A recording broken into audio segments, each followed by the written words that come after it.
Israel और फिलिस्तीन के बीच शुरू हुआ टकराव अब युद्ध की तरफ बढ़ रहा है।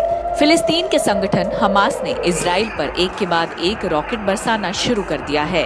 इजराइल हमास को एक आतंकी संगठन मानता है। हमास ने इजराइल के तेल अवीव, अश्केलोन और होलोन शहर पर सोमवार से लेकर बुधवार तक कई रॉकेट बरसाए। हालांकि इजराइल के एयर डिफेंस सिस्टम आयरन डोम ने कई रॉकेट्स को हवा में ही रोक दिया, लेकिन कुछ रॉकेट्स आबादी वाले इलाकों पर आ गिरे। इजराइल की आर्मी ने एक ट्वीट करके हमास के रॉकेट हमलों की जानकारी दी है।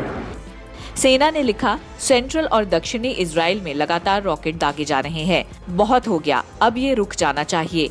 रिपोर्ट्स के मुताबिक हमास ने इजराइल पर 1000 से ज्यादा रॉकेट दागे हैं। इजरायली सेना के मुताबिक आयरन डोम ने इनमें से करीब 850 रॉकेट को हवा में खत्म कर दिया है। अकेले गाजा से 200 से ज्यादा रॉकेट इजराइल की तरफ दागे गए, जिन्हें आयरन डोम ने ध्वस्त किया।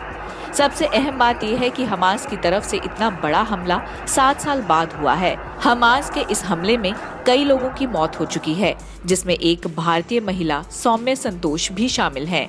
इजराइल की वायु सेना ने जवाबी कार्रवाई में हमास के कब्जे वाले गाजा पट्टी पर हमला बोला, जिसमें गाजा की एक 13 मंजिली बिल्डिंग को ध्वस्त कर दिया गया। इस इमारत में हमास का राजनीतिक प्रभाग का दफ्तर था। इस सब के बीच इजराइल हमास के हमलों को एयर डिफेंस सिस्टम आयरन डोम की बदौलत काफी हद तक रोकने में कामयाब रहा है। आयरन डोम दुनिया के सबसे शक्तिशाली एयर डिफेंस सिस्टम की लिस्ट में आता है।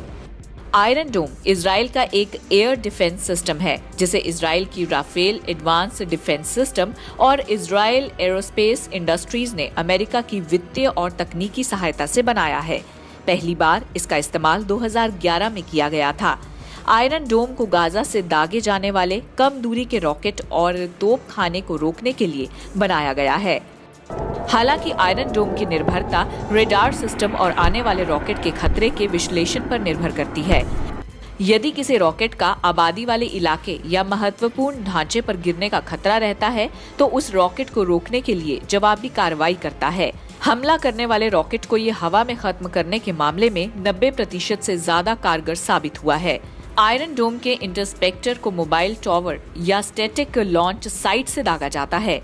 ये इंटरस्पेक्टर हवा में ही आने वाले रॉकेट को खत्म कर देता है, जिससे धमाके की आवाज के साथ चेतावनी वाला सायरन भी बजता है। इजराइल के अधिकारियों का कहना है कि इस्तेमाल की शुरुआत से ही आयरन डोम के हार्डवेयर को बदला नहीं गया है, लेकिन समय के हिसाब से इसे और ताकतवर बनाने के लिए इसका सॉफ्टवेयर जरूर बदला गया है।